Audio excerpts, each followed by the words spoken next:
يا أيها الذين آمنوا اتقوا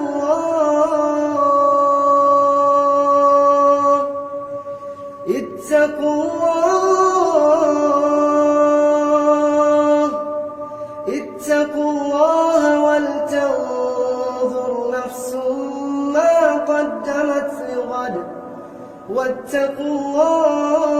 السلام علیکم ورحمۃ اللہ وبرکاتہ. ان الحمد للہ نحمده ونستعینه ونستغفره ونعوذ باللہ من شرور انفسنا ومن سیئات اعمالنا. من يهده الله فلا مضل له ومن يضلل فلا هادي له واشهد ان لا اله الا الله وحده لا شريك له واشهد ان محمدا عبده ورسوله. اما بعد فان خير الحديث كتاب الله وخير الهدي هدي محمد صلى الله عليه وسلم وشر الامور محدثاتها وكل محدثة بدعة وكل بدعة ضلالة وكل ضلالة في النار. فأعوذ بالله من الشيطان الرجيم. بسم الله الرحمن الرحيم. يا أيها الذين آمنوا اتقوا الله حق تقاته ولا تموتن إلا وأنتم مسلمون. يا أيها الناس اتقوا ربكم الذي خلقكم من نفس واحدة وخلق منها زوجها وبث منهما رجالا كثيرا ونساء واتقوا الله الذي تساءلون به والأرحام إن الله كان عليكم رقيبا. يا أيها الذين آمنوا اتقوا الله وقولوا قولا سديدا يصلح لكم أعمالكم ويغفر لكم ذنوبكم ومن يطع الله ورسوله فقد فاز فوزا عظيما.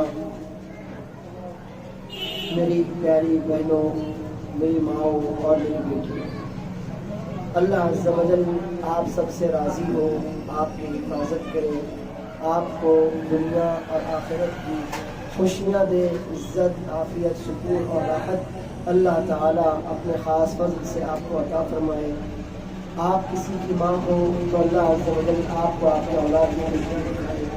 آپ کسی کی بیٹی ہو، اللہ عز و جل آپ کے والدین کے سایہ آپ کے سر کو سلامت رکھے. آپ کسی کی بہن ہو، اللہ عز و جل آپ کو آپ کے بھائیوں کی خوشیاں دکھائے اور ان کے ساتھ خوش رکھے. آمین.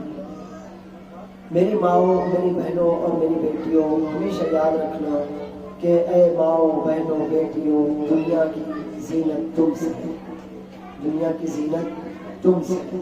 اور یہ بھی ہمیشہ یاد رکھنا کہ اللہ عز و جل نے مردوں اور عورتوں کو جو جوڑے اور جنس میں پیدا کیا، تو اس کا مطلب یہ ہرگز نہیں کہ اللہ تعالیٰ نے آپ کو مردوں سے کمتر بنایا ہے. ایسا کہیں بھی نہیں ہے اور ایسا کبھی بھی نہیں ہے. بلکہ اگر آپ اسلامی نقطہ نظر سے اپنا مقام دیکھیں تو آپ کو یقیناً اپنے اوپر فخر ہوگا، اپنے عورت ہونے پر فخر ہوگا، اپنی نسوانیت پر فخر ہوگا، اور آپ کو یقین ہوگا کہ واقعی اسلام نے جو عزت آپ کو دی، اسلام نے جو احترام آپ کو دیا، اسلام نے جو وقار آپ کو دیا، اس کا تو آپ تصور بھی نہیں کر سکتی تھی. آپ کو اپنے ساتھ ساتھ اپنے دین پر بھی فخر ہوگا کہ یہی وہ دین ہے جس نے عورت کو بتایا کہ عورت ہیرا ہے، ہر کوئی سے نہیں دیکھ سکتا، ہر کوئی سے چھو نہیں سکتا. جس نے عورت کو بتایا کہ عورت تو وہ خزانہ ہے کہ جو محفوظ رکھا جاتا ہے، کسی کی بھی نظریں اس تک پہنچے یہ ممکن نہیں، کسی کے بھی ہاتھ اس تک پہنچے یہ ممکن نہیں. تو میں اپنی ماؤں، بہنوں اور بیٹیوں سے مخاطب ہوں اور آپ کے سامنے بہت ہی تھوڑی سی باتیں میں آپ کے سامنے رکھنا چاہتا ہوں. آپ نے جیسے کہ جانا ہوگا ہمارے ٹاپک کا، یا ہمارا جو ٹاپک ہے آج کے درس کا، آپ کے ساتھ چھوٹی سی ملاقات کا، وہ ہے عورتوں کے حقوق اور ان کی ذمہ داریاں.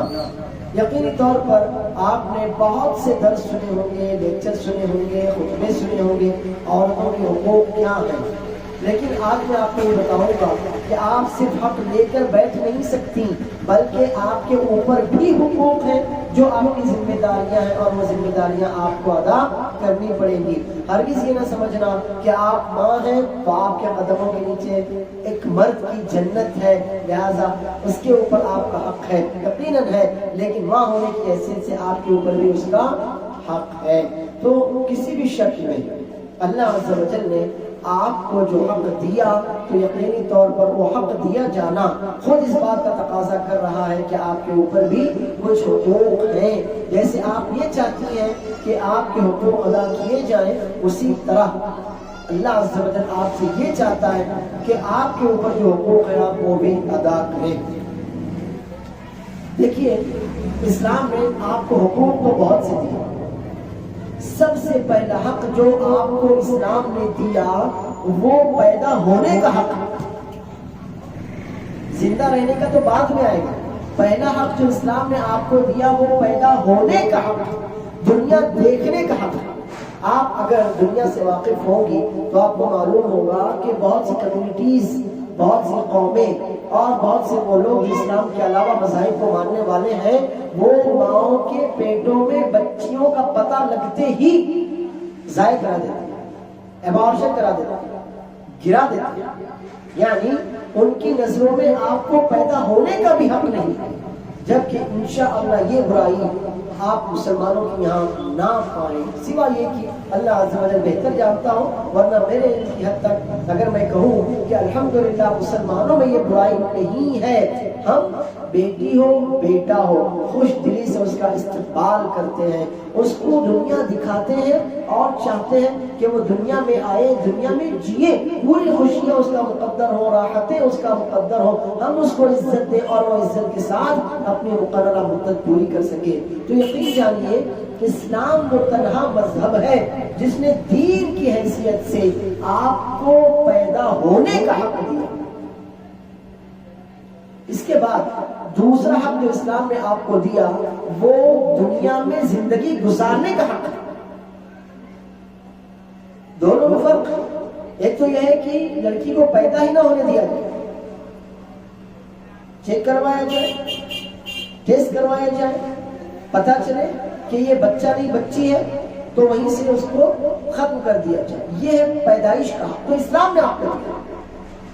اسلام نے ہرگز بھی کبھی پسند نہیں کیا کہ بچے کو دنیا میں آنے سے پہلے کسی بھی صورت میں ظاہر کیا جائے، ہرگز نہیں. وہ لڑکا ہے تو اسے پیدا ہونے دیا جائے، وہ لڑکی ہے تو اسے پیدا ہونے دیا جائے. یہ اسلام میں وہ حق ہے جو آپ کو دیا ہے. اسلام کے علاوہ کسی بھی دھرم نے دھرم ہونے کی حیثیت سے، دین نے دین ہونے کی حیثیت سے یہ حق آپ کو نہیں دیا.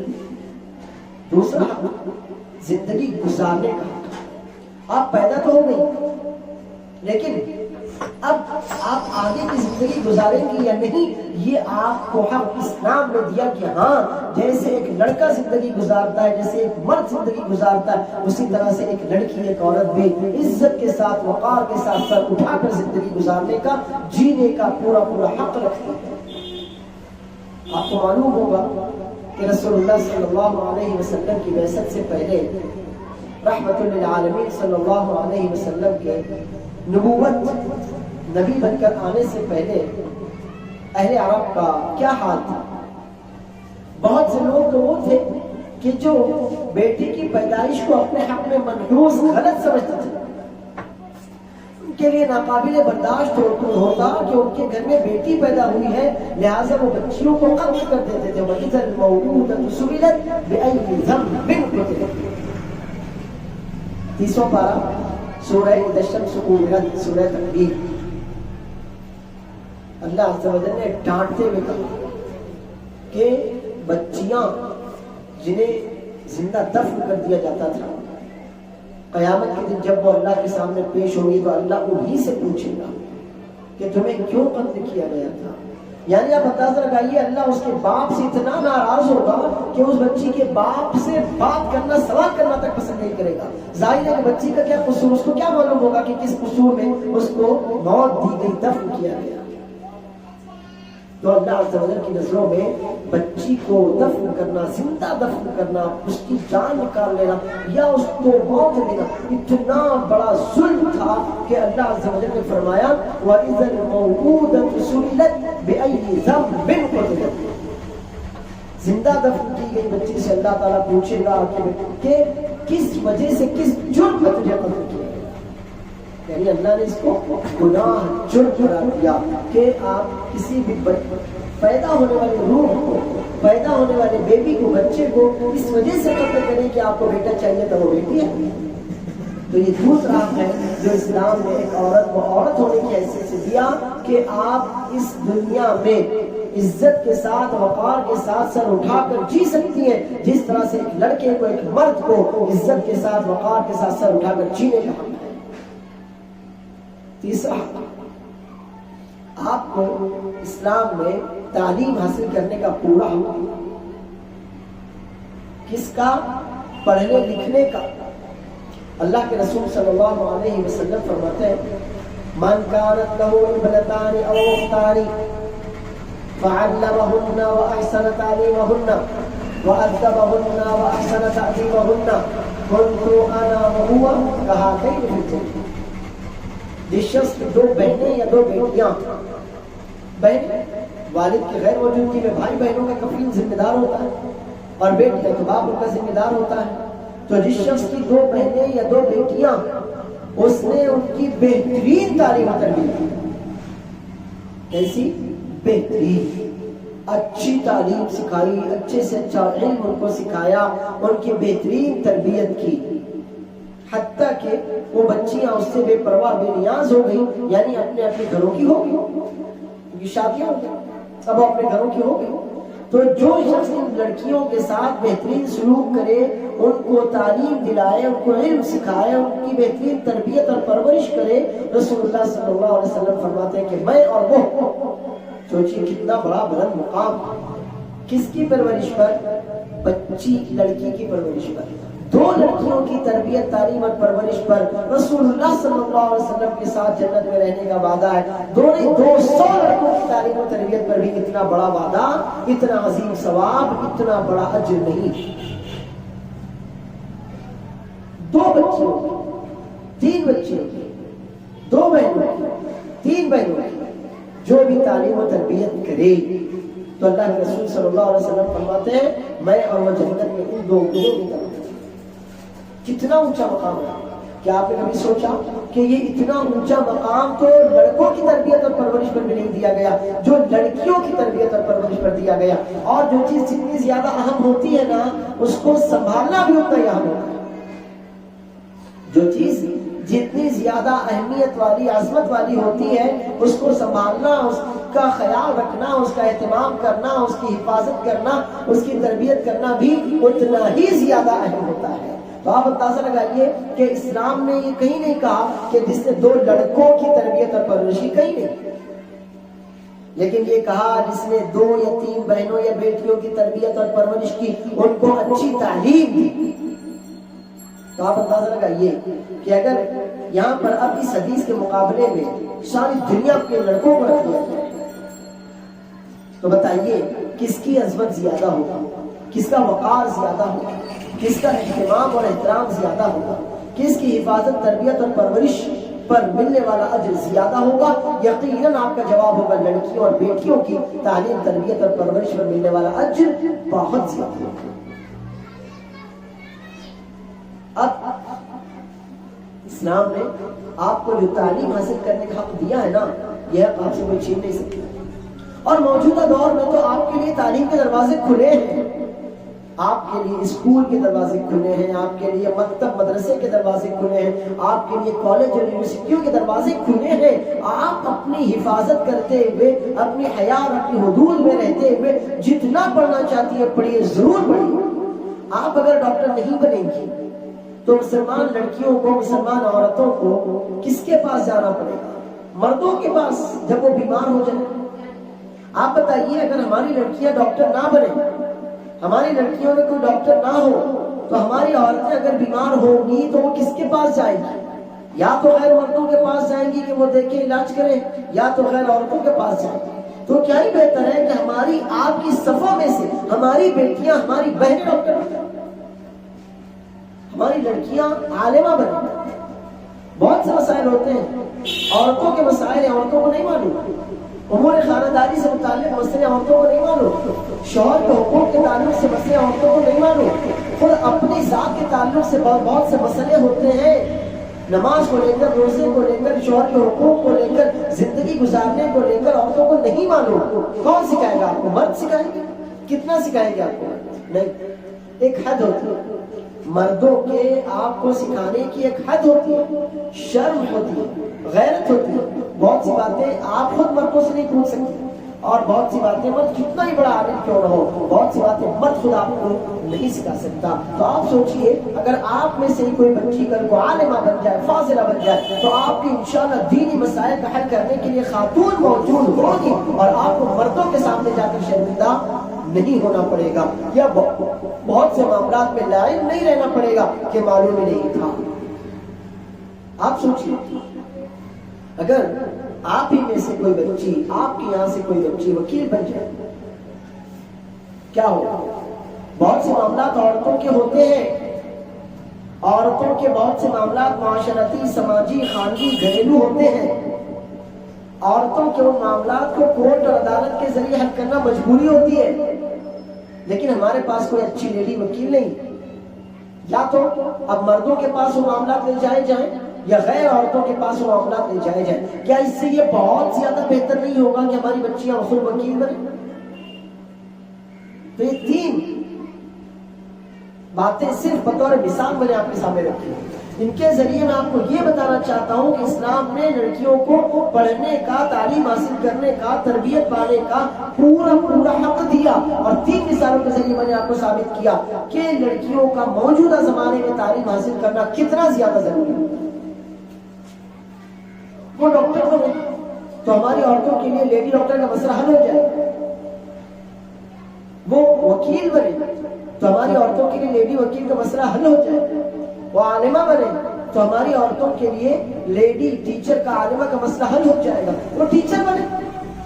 اگر ہماری لڑکیاں ٹیچر نہیں بنیں گی تو ہماری آگے چل کر جو لڑکیاں پڑھنا چاہیں گے ان کو کون پڑھائے گا؟ یا تو مرد پڑھائیں گے یا تو غیر عورتیں پڑھائیں گی. کیا اس سے بہت بہتر نہیں کہ ہماری بچیاں خود عالمہ بنے، خود ٹیچر بنے، اچھی سے اچھی ڈگریاں حاصل کریں؟ شادی سے پہلے بھی حاصل کر سکتی ہیں اور شادی کے بعد بھی حاصل کر سکتی ہیں. تو اچھی طرح یاد رکھیے کہ یہ آپ کا تیسرا حق ہے جو اسلام نے آپ کو دیا ہے کہ آپ اچھی سے اچھی تعلیم حاصل کر سکتی ہیں، آپ اچھے سے اچھا پڑھ لکھ سکتی ہیں، آپ زیادہ سے زیادہ پڑھ کر لکھ کر ڈگریاں حاصل کر کے اپنی قوم، اپنی امت، اپنے خاندان کا نام روشن کر سکتی ہیں، اور ان کی ضرورتوں میں ان کے کام آنے کا اپنے اندر حوصلہ پیدا کر سکتی ہیں.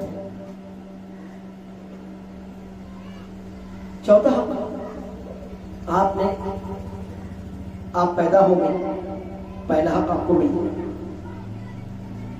آپ عزت سے زندگی گزارنے کے قابل ہوئی، دوسرا حق آپ کو ملا. تعلیم، تربیت، پرورش میں آپ کے والدین، آپ کے سرپرستوں نے آپ کی کوئی کوتاہی نہیں کی، یہ تیسرا حق آپ کو مل گیا. لیکن ان تمام حقوق کے حاصل کرنے کے ساتھ میری بہنوں، میری ماؤں، میری بیٹیوں، یہ یاد رکھنا، ہمیشہ یاد رکھنا کہ آپ کے اوپر خود اپنی حفاظت فرض ہے. آپ ہیرا ہیں، ہیرا. اور ہیرا کوئی شخص اس طرح سے ہاتھ میں لے کر نہیں جاتا کہ دیکھو میرے پاس ہیرا ہے. آپ موتی ہیں، موتی. اور موتی کوئی شخص اس طرح سے ہاتھ میں لے کر بازاروں میں نہیں گھومتا کہ دیکھو میرے پاس موتی ہے، موتی. آپ جواہرات سے زیادہ قیمتی ہیں، آپ ہیرے موتی سے زیادہ قیمتی ہیں، آپ نوادرات سے زیادہ قیمتی اور اہمیت رکھنے والی ہستی ہیں. تو آپ کے اوپر آپ کی اپنی حیا کی، اپنی عزت کی، اپنے ناموس کی، اپنی عصمت کی، اپنے وقار کی، اپنی غیرت کی، اپنی نسوانیت کی، اپنے عارت ہونے کی حفاظت کرنا خود فرض ہے. تعلیم حاصل کرنے کا یہ مقصد نہیں کہ آپ حیا کے تقاضے بھول جائیں، آپ اپنی نسوانیت کو داؤں پر لگا دیں، آپ اپنی حیا، اپنی غیرت، اپنی عزت، اپنی شرم کو طاق پر چھوڑ دیں، یا آپ غیر مردوں کے شانہ بشانہ آگے بڑھنے کی باتیں کریں. نہیں، اپنی حیا کی، اپنی غیرت کی، اپنی شرم کی، اپنی عصمت کی، اپنی عزت کی، اپنی پاک دامنی کی، اپنی عزت و وقار کی حفاظت کرنا خود آپ کے اوپر فرض ہے. اور یہ حفاظت اپنی نظروں کی حفاظت کے ذریعے، اپنے دل کی، اپنی خواہشات کی، اپنے خیالات کی حفاظت کے ذریعے، اپنے دل کی، اپنے خیالات کی، اپنے تصورات کی، اپنے امیجنیشن کی حفاظت کے ذریعے ہوگی، اپنی خواہشات کی حفاظت کے ذریعے ہوگی، اپنے آپ کو مردوں سے الگ سمجھنے کے ذریعے ہوگی. آپ مردوں کے لیے نہیں ہیں، آپ کی اپنی زندگی ہے، آپ اپنے آپ کو محفوظ رکھنے کے خود پابند ہیں. تو میری بہنوں، آپ حیا کا خیال رکھتے ہوئے، وقار کا خیال رکھتے ہوئے، اپنی عزت کا خیال رکھتے ہوئے زیادہ سے زیادہ تعلیم بھی حاصل کریں اور دنیا کے میدان میں اپنی امت کی، اپنے خاندان کی سرپرستی بھی کریں، لیکن حیا کے ساتھ، وقار کے ساتھ، غیرت کے ساتھ، پاک دامنی کے ساتھ، اپنے آپ کو ہیرے اور موتی سے زیادہ قیمتی سمجھنے کے ساتھ.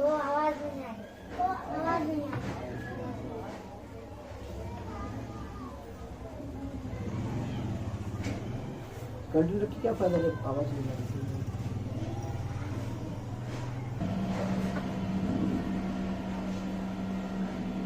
تو اسلام نے آپ کو جو تیسرا حق دیا وہ تعلیم و تربیت کا. اسلام نے آپ کو اجازت دی کہ آپ کوئی بھی وہ ڈگری حاصل کریں، کتنی بھی کی تعلیم حاصل کریں، لیکن مقصد اللہ کی رضا اور اپنی قوم کی خدمت ہونا چاہیے. مقصد اللہ کی رضا اور اپنے قوم کی خدمت ہونا چاہیے. مردوں کے شانہ بشانہ کھڑا ہونا مقصد نہیں ہونا چاہیے. آپ اونچی سے اونچی تعلیم حاصل کریں، اونچی سے اونچی ڈگریاں حاصل کریں. آپ ذرا سوچیں، اگر ہماری لڑکی ڈاکٹر نہ بنے تو عورتیں جو بیمار ہوں کیا وہ مردوں ہی کے پاس جاتی رہیں یا وہ غیر عورتوں کے پاس جائیں؟ اس سے بہت بہتر ہے کہ ہم اپنی کسی بچی کو ڈاکٹر بنائیں. ذرا سوچیے، عورتوں کے کتنے مسائل ایسے ہوتے ہیں جن میں ان کو صحیح مشورہ دینے والا کوئی نہیں ہوتا، بات کورٹ عدالت تک پہنچ جاتی ہے. ایسے معاملات میں اگر ہماری کوئی لڑکی وکیل ہو، ایڈوکیٹ ہو، کتنی اچھی بات ہے کہ وہ جیسی عورتوں اپنے بہنوں کے مسائل حل کرے، ان کے مسائل اوپر تک لے جائے اور ان کو نتیجے تک پہنچائے، بجائے اس کے کہ اگر وہ ادھر سے کرے. کتنا بہتر ہے کہ کوئی لڑکی ایڈوکیٹ ہو، وکیل ہو، جو اپنے معاشرے، اپنے خاندان کی عورتوں کے، لڑکیوں کے مسائل حل کرے اور انہیں اپنے چھوٹے چھوٹے گھریلو مسائل کے لیے کسی غیر مرد وکیل یا کسی غیر عورت وکیل کے پاس نہ جانا پڑے. آپ سوچئے، آپ کی کوئی بیٹی عالمہ ہو، کتنا اچھا ہو کہ وہ آپ کو قرآن سکھائے، وہ آپ کو اللہ کا دین سکھائے، بجائے اس کے کہ آپ اپنے چھوٹے چھوٹے مسائل کو لے کر کسی مرد عالم کے پاس جائیں اور پھر وہاں پر فاؤنڈیشن ہو، حدود ہو کہ مرد آپ کو ہر بات کھول کر نہیں بتا سکتا اور آپ بھی اپنی ہر بات مرد سے کھول کر نہیں پوچھ سکتی. اس سے کتنا زیادہ بہتر ہو کہ آپ کے دینی مسائل میں ہر مسئلے کی پوری رہنمائی کے لیے، پورا دین آپ کو سکھانے کے لیے، اللہ کا کلام، اللہ کی کتاب آپ کو سکھانے کے لیے آپ ہی کی کوئی بیٹی، آپ ہی میں سے کوئی بہن حافظہ ہو، عالمہ ہو. اسی طرح جب لڑکیاں آگے بڑھیں، اسکول میں جائیں، کالج میں جائیں، تو آپ سوچئے کہ وہاں پر اگر لیڈی ٹیچر کوئی ہم میں سے ہی ہو، ہماری کوئی بہن، کوئی بیٹی لیڈی ٹیچر ہو، تو کتنا زیادہ بہتر ہوگا، بجائے اس کے کہ وہ مردوں کے ساتھ پڑھے یا مردوں سے پڑھے یا غیر عورتوں کے ساتھ پڑھے یا ان سے پڑھے. اس سے بہت بہتر ہے کہ ہماری کوئی بیٹی ڈاکٹر بنے، ہماری کوئی بیٹی وکیل بنے، ہماری کوئی بیٹی حافظہ بنے، ہماری کوئی بیٹی عالمہ بنے، ہماری کوئی بیٹی ٹیچر بنے. تو ضرور بضرور میں اپنی بہنوں سے کہنا چاہوں گا کہ آپ یہ ساری ڈگریاں حاصل کر سکتی ہیں، لیکن ایک بات ہمیشہ یاد رکھنا، اپنی حفاظت کرتے ہوئے، اپنے حیا کا خیال رکھتے ہوئے، اپنی عزت اور عصمت کا خیال رکھتے ہوئے، اپنے وقار اور اپنے احترام کا خیال رکھتے ہوئے. آپ ہیرا ہیں، ہیرے کی حفاظت کی جاتی ہے، اسے ہر جگہ نہیں لے جایا جاتا، اسے لوگوں کے سامنے ظاہر نہیں کیا جاتا، اسے ہر ایک کو دکھایا اور بتایا نہیں جاتا، ہر ایک کو اسے دیکھنے اور چھونے کی اجازت نہیں ہے. تو آپ ہیرے سے زیادہ قیمتی ہیں، آپ موتی سے زیادہ قیمتی ہیں، آپ تو دنیا کی قیمتی ترین چیز ہے.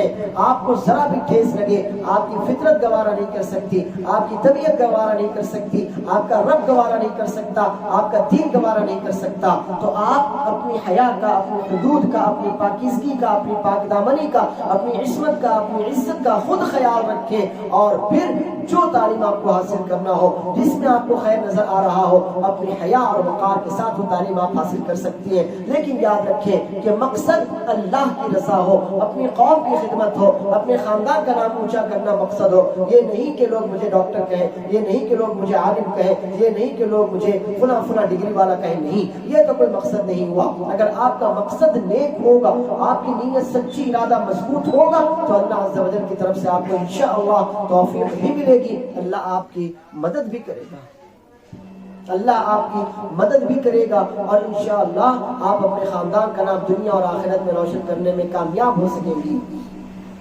چوتھی بات، آپ کا چوتھا حق، اسلام نے آپ کو شادی کرنے کا اور شادی کے لیے اپنی پسند کا لڑکا منتخب کرنے کا حق دیا ہے۔ اللہ کے رسول صلی اللہ علیہ وسلم فرماتے ہیں کہ بیوہ عورت یا مطلقہ عورت اگر اس کی شادی کروانا ہو تو اس سے اجازت لیجیے۔ کیا فرمایا؟ اگر آپ کی کوئی بیٹی کوئی بہن بیوہ ہے اور آپ چاہتے ہیں کہ اس کی شادی ہو جائے تو آپ اس سے اجازت لیں۔ والبکر تستأذن وإذنها سمعت، صحیح مسلم کی روایت ہے۔ اور کنواری لڑکی، آپ کی کوئی بہن کنواری ہے، بیٹی آپ کی کنواری ہے، آپ اس کا نکاح کروانا چاہتے ہیں، اس سے بھی اجازت لیجیے۔ دیکھا آپ نے، یعنی اسلام نے آپ کی شادی کے لیے بھی آپ کے والدین کو، آپ کے سرپرستوں کو یہ تنبیہ کی کہ آپ زبردستی نہیں کر سکتے۔ اگر آپ کی بیٹی یا آپ کی بہن بیوہ ہے، مطلقہ ہے، آپ اس کا نکاح کروانا چاہ رہے ہیں، اس کو بتائیے کہ میں تمہارا نکاح کرانا چاہ رہا ہوں، کیا تم راضی ہو؟ پھر جس لڑکے سے نکاح کروانا چاہ رہے ہیں وہ لڑکا بتائیے کہ کیا وہ لڑکا مجھے تمہارے لیے پسند ہے، کیا تم راضی ہو؟ جی ہاں۔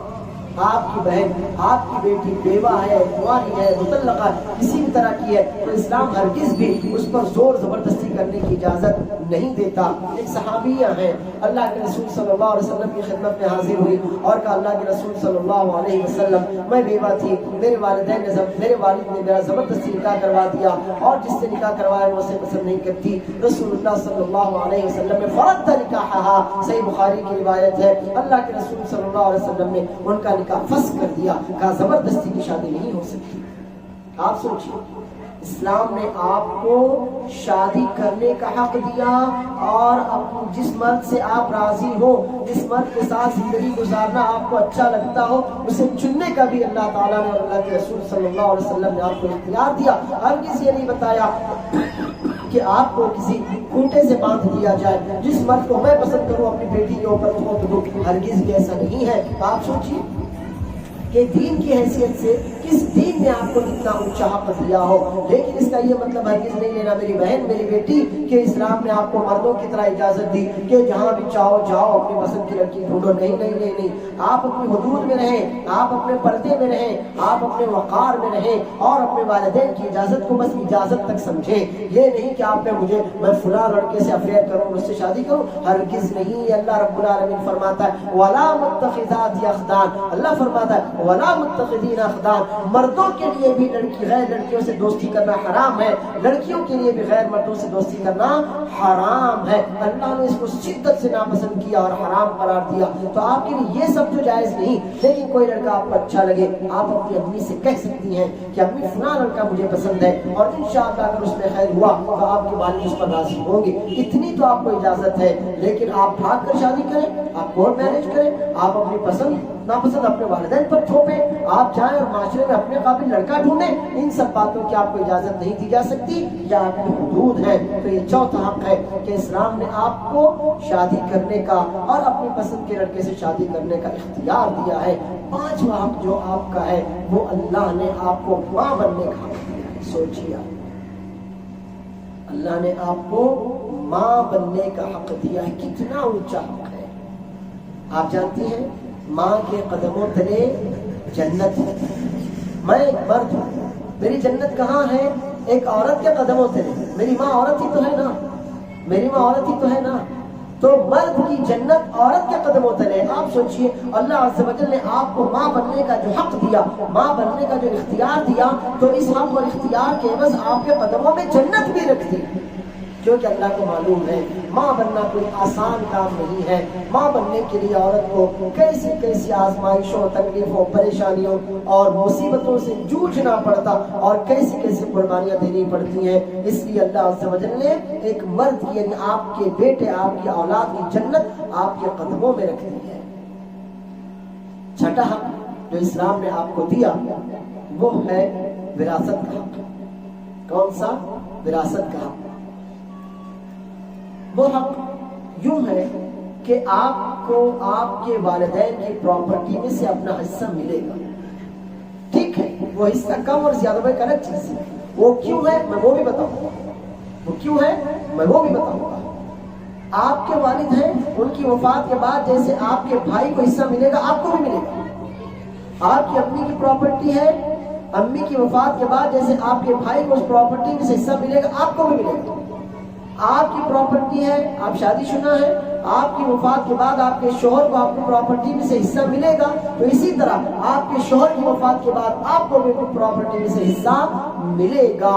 اسلام نے ہر شکل میں عورت کو حصہ دیا۔ وہ ماں بنتی ہے تو اس کو بیٹی کی اور وراثت میں سے حصہ ملتا ہے، وہ بہن ہوتی ہے تو بعض صورتوں میں اس کو بھائی کی وراثت میں حصہ ملتا ہے، وہ بیٹی ہوتی ہے تو اس کو باپ کی وراثت میں حصہ ملتا ہے، وہ بیوی ہوتی ہے تو اس کو شوہر کی وراثت میں سے بھی حصہ ملتا ہے۔ کتنا زیادہ چاہیے آپ کو؟ یہ حق صرف اسلام نے آپ کو دیا۔ اسلام سے پہلے یہ حال تھا، شادی اور وراثت دونوں کو سنیے، عورت کو اپنی پسند کے مرد سے شادی کرنے کی اجازت نہیں تھی، اس کو جینے کا حق نہیں تھا، شادی کرنے کی اجازت کیسے دیتے؟ وہ تو یہ تھا کہ ہم نے جس مرد کو پسند کیا شادی کروا دی، نہیں پسند کیا نہیں کروائی شادی۔ اور کوئی لڑکی ہم کو اچھی لگتی وہ یتیم ہوتی ہے، ہماری پرورش میں تو ہم خود کر لیتے، نہیں تو نہیں کرنے دیتے اس کو، یہ ہماری زبردستی چلتی تھی، مردوں کی اجارہ داری چلتی تھی۔ اسلام نے اس اجارہ داری کو ختم کیا۔ طلاق، ایک مرد ایک عورت کو روزانہ طلاق دیتا چلا جاتا، کوئی حد نہیں تھی، کوئی حد نہیں تھی۔ اسلام نے کہا نہیں، یہ نہیں ہو سکتا، آپ کو کچھ حدود بتائیں، محدود کیا، لمیٹیڈ کیا۔ یہ کیا کہ زندگی بھر کسی عورت پر ظلم کرتے رہو، آج طلاق دی کل رجوع کیا، پرسوں طلاق دی پرسوں رجوع کیا، پھر طلاق دی پھر رجوع کیا، زندگی بھر یہی، یہ تو کھلواڑ ہو گیا۔ اسلام نے ظلم سے سختی سے منع کر دیا۔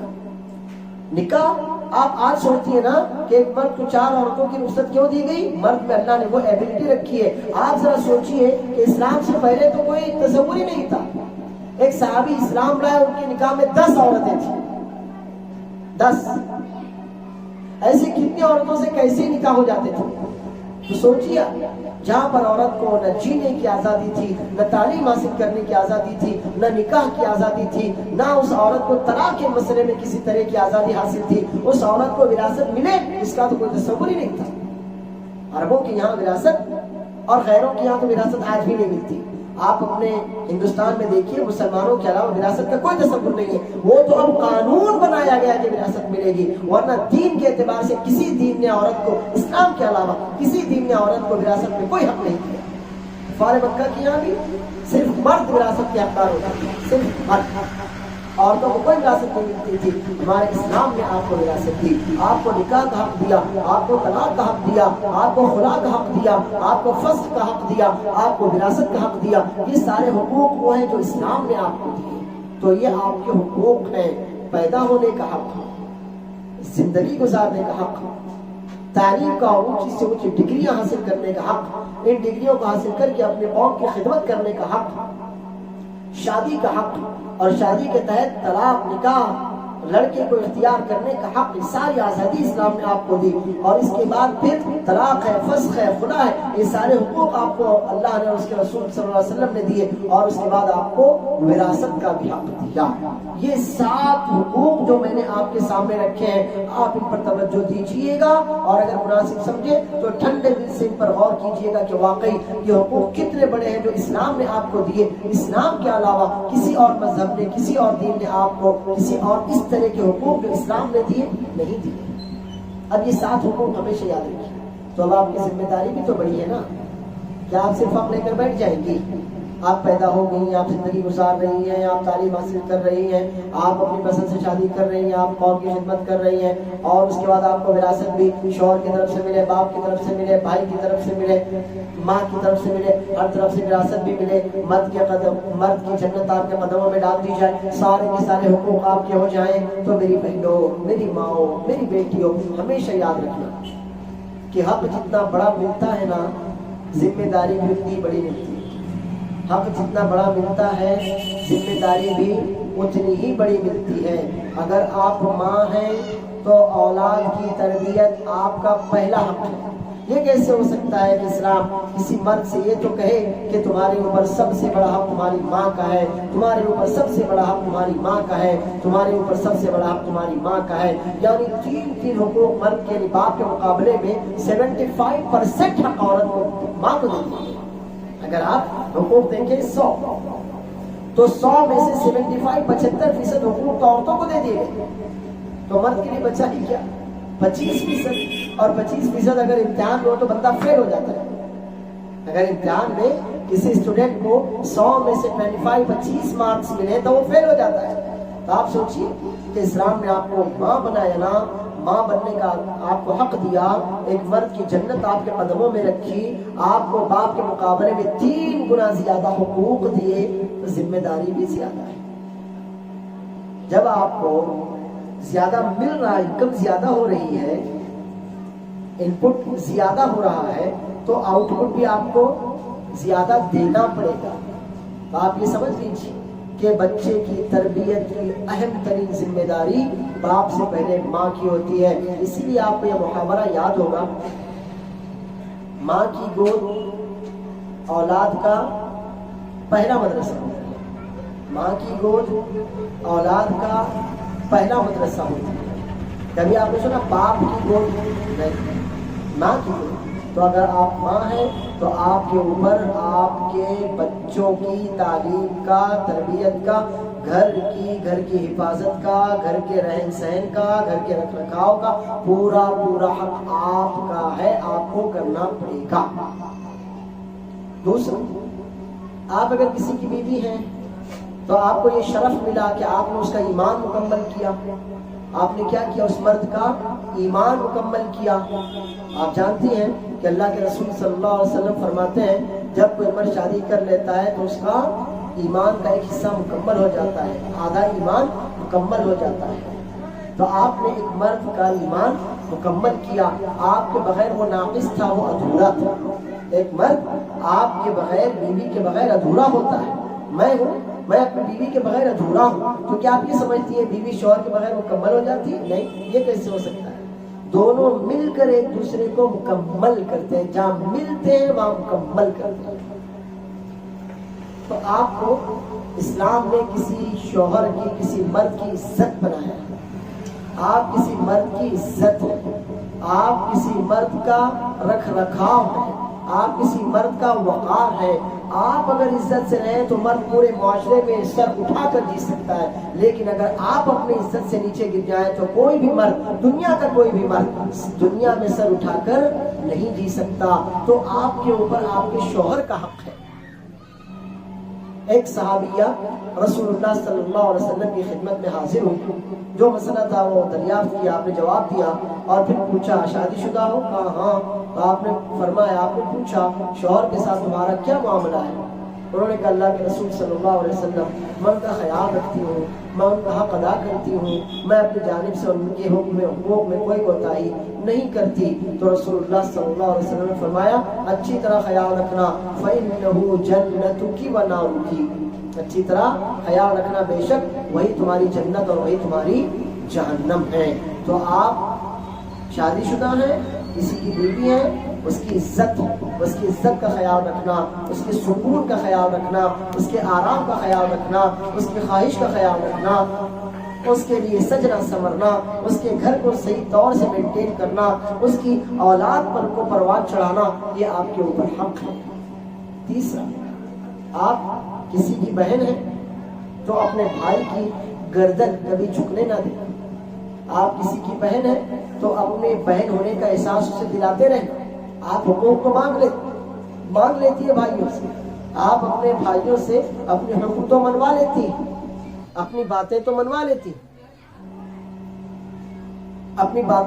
لیتی ہیں، لیکن اسی طرح سے آپ اپنے بھائیوں کا بھی خیال رکھیے۔ آپ جب تک آپ ماں باپ کے گھر میں تب تک بھائی آپ کے پاس ہیں، جب انشاءاللہ آپ اپنے شوہروں کے گھر چلی جائیں گی تو پھر بھائیوں سے کبھی کبھار ملاقات ہوا کرے گی۔ تو جب تک یہ بھائیوں جیسی امانت اور دولت آپ کے پاس ہے، آپ ان کا خیال رکھیے۔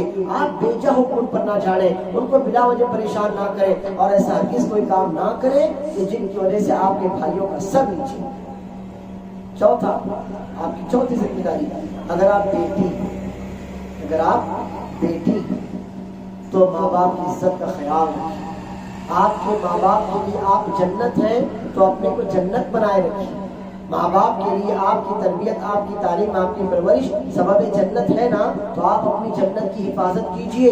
آپ اپنے ماں باپ کے مان کو گرنے نہ دیجئے. آپ اپنے ماں باپ کے وقار کا خیال رکھیے. آپ کے اوپر بھی اپنے ماں باپ کی خدمت، اپنے ماں باپ کی اطاعت فرض ہے. اگر میرے لیے میری ماں کے قدموں میں جنت ہے تو میری بہن کے لیے بھی اس کی ماں کے قدموں میں جنت ہے. تو یاد رکھیے، اگر آپ کسی کی بیٹی ہیں تو آپ کی والدہ کے قدموں میں آپ کی جنت ہے. آپ کی والدہ آپ کے لیے جنت کا دروازہ ہے. تو آپ کسی بھی صورت میں ہو، ماں ہو تو آپ کے اوپر اولاد کا حق ہے، بیوی ہو تو آپ کے اوپر شوہر کا حق ہے، بہن ہو تو آپ کے اوپر بھائی کا حق ہے، بیٹی ہو تو آپ کے اوپر اپنے والدین کا حق ہے. اور اسی طرح سے یہ بھی یاد رکھیے کہ بہت سی لڑکیاں یا عورتیں شادی ہو جانے کے بعد جب شوہروں کے گھر چلی جاتی ہیں تو یہ سمجھتی ہیں کہ ساس سسر کی خدمت میرے اوپر فرض نہیں ہے. تو ذرا بتائیے، میری والدہ ہیں، میرے والدین ہیں، ان کی خدمت مجھ پر فرض ہے نا.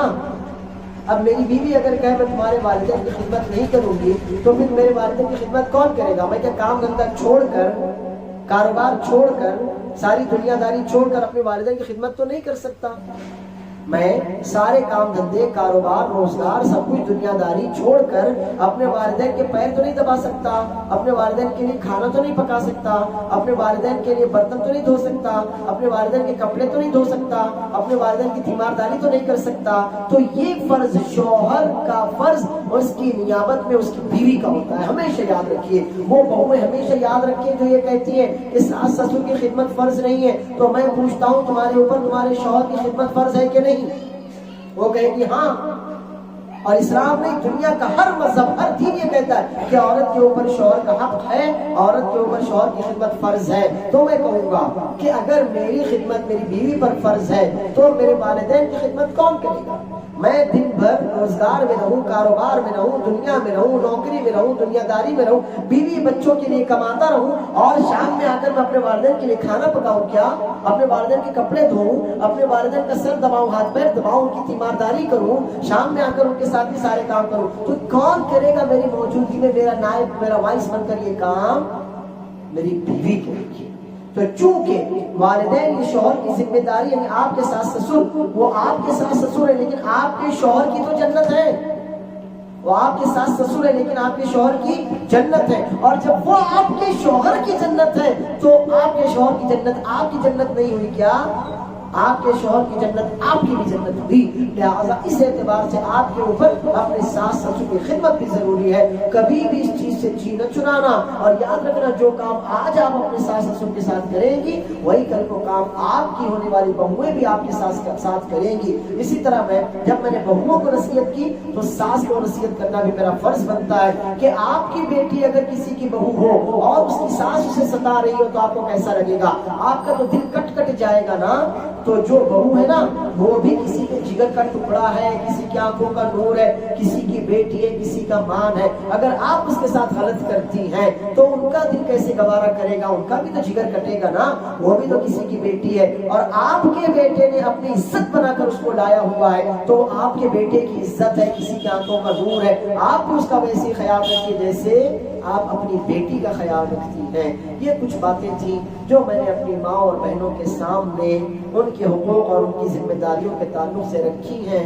امید ہے کہ میری باتوں سے آپ نے فائدہ اٹھایا ہوگا، میری باتوں کو آپ نے توجہ سے سنا ہوگا، اس امید کے ساتھ کہ آپ ان باتوں پر عمل کرنے کا ارادہ بھی رکھتی ہوں گی. اللہ عز و جل آپ سب ماؤں بہنوں بیٹیوں کو اپنی حفاظت میں رکھے، امت کی ماؤں بہنوں بیٹیوں کی حفاظت کرے. ہماری ماؤں بہنوں بیٹیوں کو اللہ تعالیٰ اپنی نگہبانی، اپنی پاسبانی، اپنی حفاظت اور رعایت میں رکھے، ان کو اچھا رکھے، خوش رکھے، برکت دے، عزت دے. جب تک بچیاں اپنے ماں باپ کے گھر میں اللہ ان کو ہر طرح سے خوش رکھے. جب وہ اپنے شوہروں کے گھر میں چلی جائے تو اللہ انہیں اور زیادہ خوشیوں، وقار، عزت اور سعادت میں رکھے. ہماری بچیوں کو، ہماری بہنوں، ہماری بیٹیوں کو اللہ عز و جل ہمارے لیے دنیا اور آخرت میں عزت، سرفرازی، پاک دامنی، وقار کا ذریعہ بنائے. ہمارے بچوں بچیوں کو اللہ تعالیٰ اپنی حفاظت نگہبانی میں رکھے، ان کے لیے دنیا اور آخرت کے امور آسان فرمائے. ہمارے سب بچوں اور بچیوں کو اللہ تعالیٰ خوش رکھے، نیکیوں پر ثابت قدم رکھے، گناہوں، بلاؤں، آفتوں اور پریشانیوں سے محفوظ رکھے. ہر بچی کو اس کی حیا اور وقار کا خیال رکھنے کی توفیق دے اور ہر لڑکے کو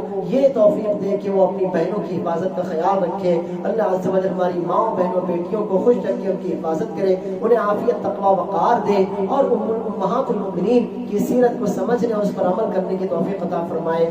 آمین. وآخر دعوانا الحمدللہ رب العالمین. والسلام علیکم ورحمۃ اللہ وبرکاتہ. میں درس کے آخر میں اپنی ماؤں بہنوں بیٹیوں سے کہنا چاہوں گا کہ اگر آپ کے پاس کچھ سوالات ہوں یا ہمارے درس کو لے کر کوئی بات ہو تو بے شک آپ ہم سے پوچھ سکتی ہیں. آپ کے پاس کاغذ موجود ہوں گے, آپ سوال لکھ کر ہم تک بھجوا سکتی ہیں. اللہ عز و جل ہم کو اور آپ کو اپنی زبان میں رکھے. آمین.